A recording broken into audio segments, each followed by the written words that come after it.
Untuk saat ini, sorotan tajam dari media-media Eropa justru mengarah positif kepada Veda Ega. Penampilannya yang konsisten dan penuh determinasi membuat banyak pihak mulai yakin bahwa dirinya akan kembali tampil impresif, khususnya dalam sesi FP1 di Prancis. Dengan kepercayaan diri yang semakin tinggi, Veda Ega dinilai memiliki peluang besar untuk kembali mencatatkan hasil terbaik. Bukan hanya sekedar harapan, tetapi juga keyakinan yang mulai tumbuh kuat dari berbagai pengamat dan media internasional. Bahkan, media asal Jerman memberikan pujian besar terhadap performanya. Dalam salah satu artikelnya, mereka menyoroti bagaimana Veda terus menunjukkan perkembangan yang signifikan di setiap kesempatan. Media Jerman Speedweek memberikan pujian untuk Veda Ega. Sekali lagi, Veda Ega menunjukkan performa yang luar biasa. Rookie dari Honda Tim Asia finish ke-6 di belakang Alvaro Carpe. Tulis Speedweek dalam artikelnya. Pujian ini menjadi bukti nyata bahwa Veda Ega tidak lagi dipandang sebagai pembalap biasa. Ia kini mulai diperhitungkan sebagai salah satu talenta muda yang mampu memberikan kejutan, bahkan di level kompetisi yang sangat ketat. Dengan momentum positif yang terus ia bangun, kini semua mata tertuju pada Prancis. Akankah Veda Ega kembali mencuri perhatian di FP1 atau bahkan melampaui ekspektasi yang sudah begitu tinggi? Yang jelas satu hal pasti, Veda Ega sedang berada di jalur yang tepat untuk menjadi bintang besar berikutnya. Dukungan terhadap Veda Ega ternyata tidak hanya datang dari media, tetapi juga dari para pengamat Eropa yang mulai berbicara secara jujur dan terbuka. Bahkan, ada yang dengan berani menyebut bahwa sirkuit Le Mans seakan-akan milik Veda Ega, melihat bagaimana gaya balap dan adaptasinya begitu cocok dengan karakter lintasan tersebut. Dalam sebuah video analisis, seorang pengamat Eropa mengungkapkan kekagumannya terhadap kemampuan luar biasa yang dimiliki Veda. Dia beradaptasi sangat cepat dengan setiap situasi. Saya melihat itu sejak Asian Talent Cup. Saat mengendarai Honda, dia langsung menemukan cara untuk melaju dengan cepat. Lalu ketika bersama Red Bull, dia kembali beradaptasi dengan sangat cepat, padahal motornya sangat berbeda, ujarnya. Ia juga menyoroti salah satu keunggulan utama Veda yang jarang dimiliki pembalap muda lain. Jika saya harus menyebutkan kelebihannya, mungkin itu adalah kontrol throttle gas. Dia bisa mengontrolnya dengan sangat baik, termasuk dalam menentukan titik cengkeraman. Itu yang membuatnya bisa tetap cepat dalam berbagai kondisi. Lanjutnya.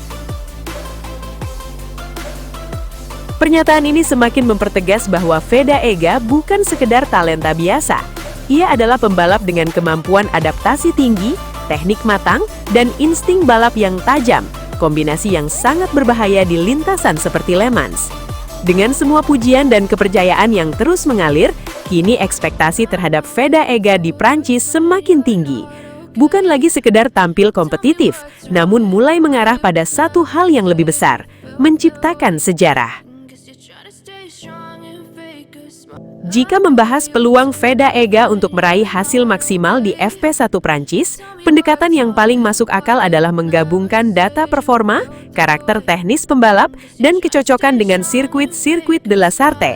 Dari sini, kita bisa membangun estimasi yang lebih terukur, bukan sekedar opini. Secara data performa, Veda datang dengan tren yang sangat positif.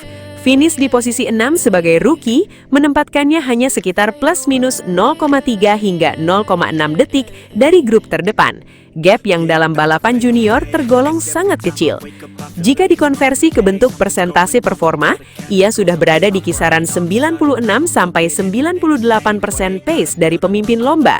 Dalam konteks FP1, di mana banyak pembalap belum mencapai ritme maksimal, pembalap dengan baseline setinggi ini biasanya memiliki peluang besar langsung masuk ke papan atas sejak awal sesi.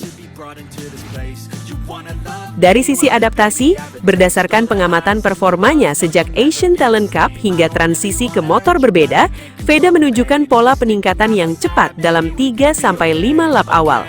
Jika rata-rata pembalap membutuhkan 6-8 lap untuk menemukan pace terbaik di FP1, Veda cenderung bisa melakukannya lebih cepat, yakni sekitar lap ketiga atau keempat. Ini memberikan keunggulan waktu sekitar 30-40% lebih efisien dalam fase adaptasi yang sangat krusial dalam sesi latihan terbatas seperti FP1. Kemudian dari aspek teknis, keunggulan utama Veda terletak pada kontrol throttle dan manajemen grip. Di sirkuit seperti Le Mans yang memiliki banyak tikungan stop and go, akselerasi keluar tikungan menjadi penentu waktu lap. Secara teori, pembalap dengan kontrol throttle halus bisa menghemat sekitar 0,1 sampai 0,2 detik per sektor akselerasi. Jika dikalikan dengan 4-5 titik akselerasi penting di Le Mans, maka potensi keuntungan waktunya bisa mencapai 0,4 sampai 0,8 detik per lap, angka yang sangat signifikan untuk ukuran kelas ini. Namun faktor risiko tetap perlu dihitung. Dari sisi pengalaman lintasan, Veda mungkin berada di kisaran 70-75% familiarity dibanding pembalap Eropa yang sudah lebih sering balapan di sana. Selain itu, faktor setup motor di FP1 biasanya belum optimal, dengan tingkat ketepatan setup tim awal rata-rata berada di angka 80-85% dari kondisi ideal. Ditambah lagi, tingkat kompetisi yang sangat rapat membuat selisih 0,2 detik saja bisa menggeser posisi hingga 8-10 peringkat, sehingga margin kesalahan sangat kecil. Jika seluruh variabel ini dikonversi ke dalam estimasi probabilitas, maka gambaran peluangnya menjadi lebih jelas. Peluang masuk top 10 FP1 85-90%. Peluang masuk top 5 FP1 60-70%. Peluang menjadi P1 tercepat di FP1 35-45%. Angka 35-45% untuk posisi pertama ini tergolong sangat tinggi, terutama untuk seorang rookie.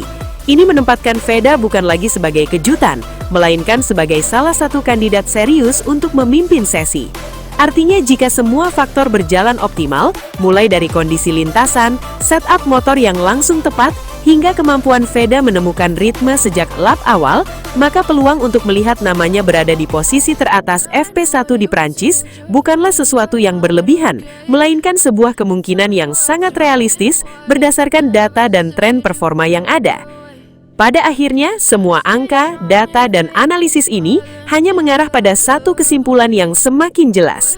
Veda Ega kini berada di titik di mana ia tidak lagi sekedar mengikuti jalannya persaingan, tetapi mulai membentuk arah persaingan itu sendiri. Dengan kombinasi adaptasi cepat, kontrol teknis yang matang, dan momentum performa yang terus meningkat, peluangnya di FP1 Prancis bukan lagi sekedar harapan, melainkan sesuatu yang sangat masuk akal untuk terjadi.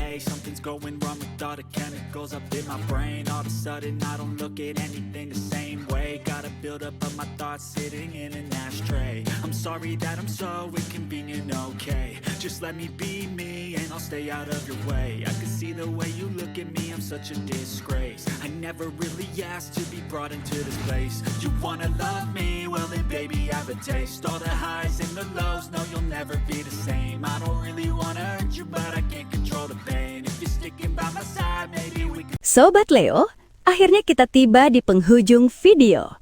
Terima kasih sebesar-besarnya buat kalian semua yang sudah setia menonton sampai selesai. Dukungan Sobat Leo adalah alasan utama channel ini terus konsisten menghadirkan cerita, fakta, dan momen luar biasa dari sang mega bintang Lionel Messi. Jangan lupa like kalau videonya berkesan, subscribe supaya tidak ketinggalan update terbaru, dan share ke sesama Sobat Leo lainnya. Tulis juga pendapat kalian di kolom komentar, karena setiap suara dari Sobat Leo selalu kami baca dan hargai. Legenda sejati tidak butuh banyak kata, cukup bukti di lapangan. Sampai jumpa di video selanjutnya. Salam satu hati, satu gold. Kita Sobat Leo. La Pulga forever.